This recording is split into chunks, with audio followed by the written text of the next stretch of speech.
ہم کہتے ہیں نا کہ کربلا میں بہت بڑا ظلم ہوا ہے، بالکل بہت بڑا ظلم ہوا ہے، بے شک بہت بڑا ظلم ہوا ہے۔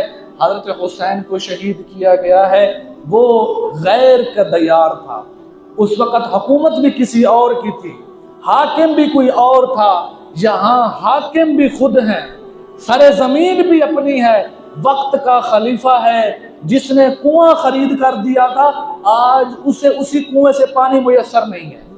کوئی مسلمان صحابی ہر عثمان کو پانی دینے جاتا، حضرت علی پانی لے کر جاتے مشکیزے میں تو بلوئی کیا کرتے، اس مشکیزے کے اندر تیر مار دیتے تھے، وہ سارا پانی ضائع ہو جاتا تھا۔ مسجد نبوی سے روک دیا گیا، حضرت عثمان چبوترے پہ چڑھے اور فرمایا کہ جب مدینے میں پانی نہیں تھا تو کس نے پانی کا بندوبست کیا؟ سب نے کہا کہ عثمان آپ نے کیا۔ کیا آج مجھے ایک گھونٹ پانی بھی نہیں مل سکتا وہاں سے؟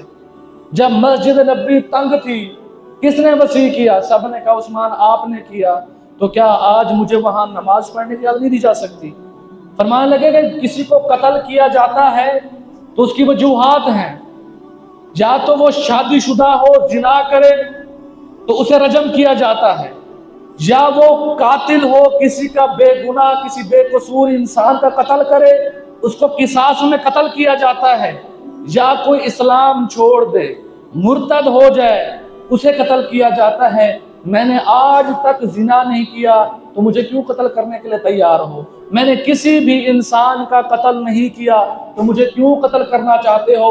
اگر تمہیں یہ شک ہے کہ میں اسلام چھوڑ چکا ہوں، میں لا الہ الا اللہ محمد رسول اللہ پڑھتا ہوں، میں تو اسلام والا ہوں، میں تو مسلمان ہوں، مجھے کیوں قتل کرتے ہو؟